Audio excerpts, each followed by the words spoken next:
Common knowledge is the state where I know something, you know it, I know that you know it, you know that I know it, I know that you know that I know it, and so on ad infinitum. Now that sounds impossible, but we have a sense of common knowledge when something is public or blatant or self-evident or out there, when it's said aloud, when you can't miss it, when you see something and you see other people seeing it.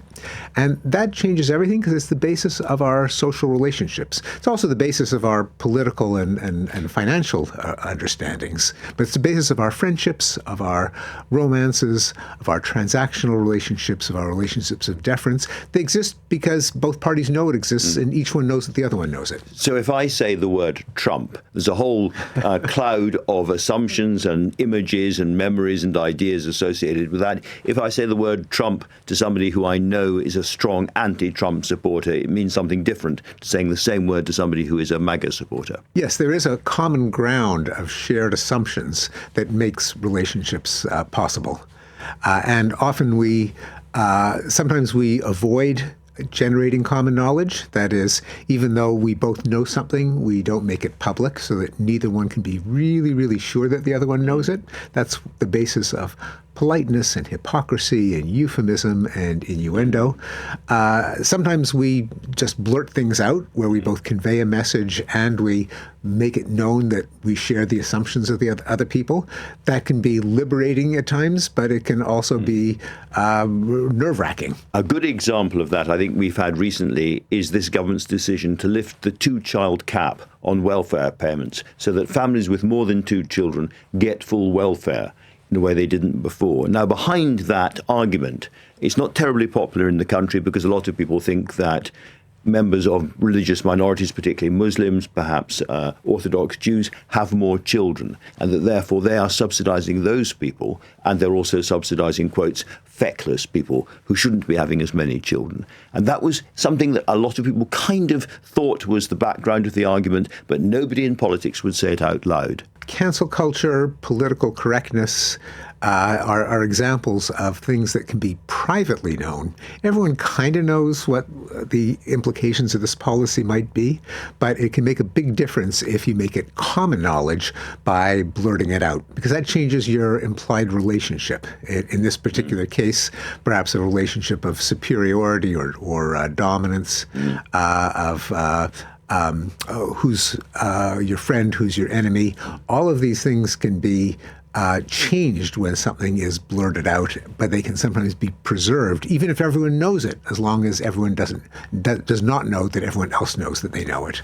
And what we call cancel culture is in practice very often self-censorship because people are worried about what other people will think of them saying something. How dangerous is this in a culture? We depend on a certain amount of inhibition, self-control, just to have our day-to-day relationships, our friendships. We don't go around being rude to people who just greet. Yeah, you don't say everything you think in a friendship, in a marriage, in a family. But there are some spheres in which you really do have to get everything out on the table. That's the whole point of these institutions, like the legal system, like government, like science, where they're in the business of finding out the truth, even if the truth is rather awkward. And when we carry over our everyday social norms and sensibilities from our intimate relationships into public institutions, that's where there can sometimes be trouble. Is it a coincidence, you think, that as people, more and more self-censorship in their day-to-day relationships because they're worried about different groups and different attitudes around the place, more and more people are going to therapists to say what they really think? That could be. I suspect more and more people are striking up relationships with artificial intelligence because they don't get rebuked by ChatGPT. That's really, really interesting.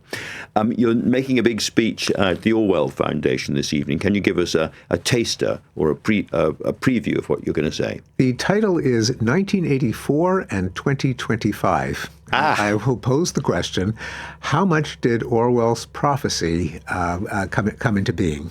He, of course, denied that it was literally a prophecy. He said it's a satire, it's a warning, it could happen, not that it necessarily will happen. So I'm going to ask the question, did it happen by 1984? And has it happened even more so since then? Well, we're talking about totalitarian surveillance states. We certainly live in a world of much more surveillance. But do you worry that your own country is going towards a slightly more totalitarian political atmosphere?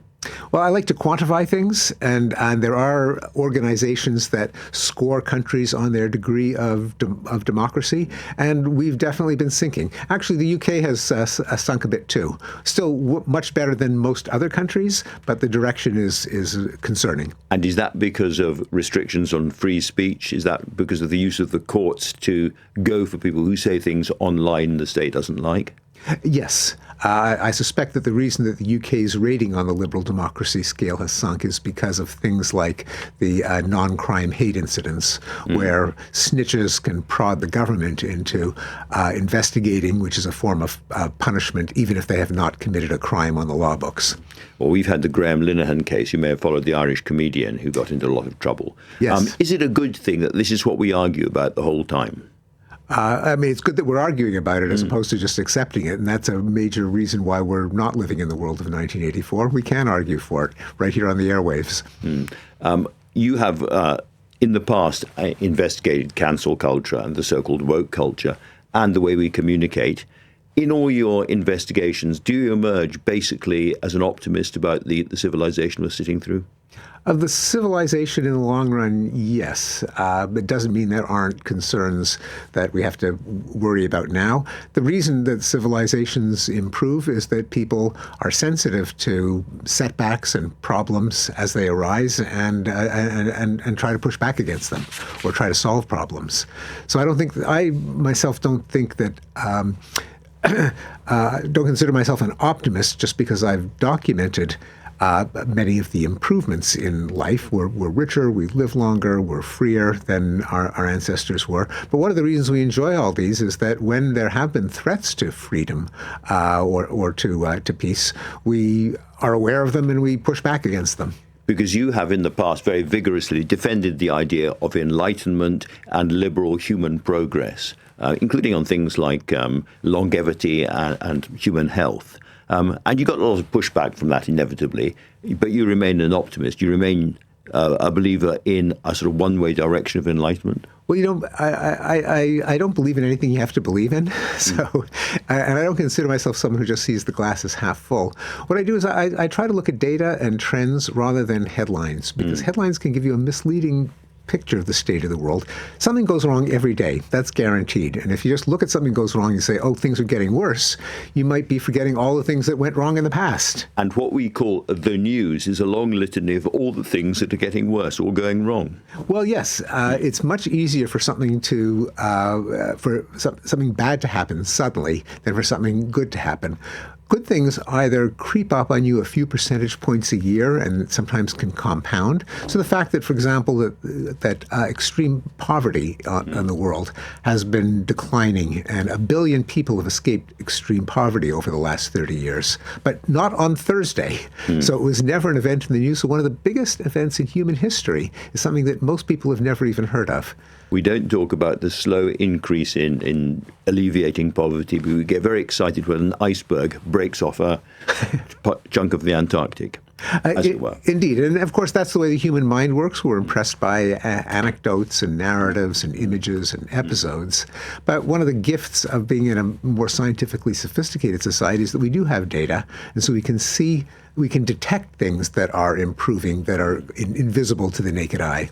Just coming back to this new book, which is, as I say, about how we communicate with each other, the words we use, I found a quote which says, you say, rational argument should be really more like a dance than a war. Just explain to people what you mean by that. Yes, so this is an implication of a famous theorem on the phenomenon of common knowledge. That is the difference between everyone knowing that everyone knows something and everyone merely knowing it. But the implication is that rational arguers, when there are two opposing positions and they're trying to determine the truth, there's no reason that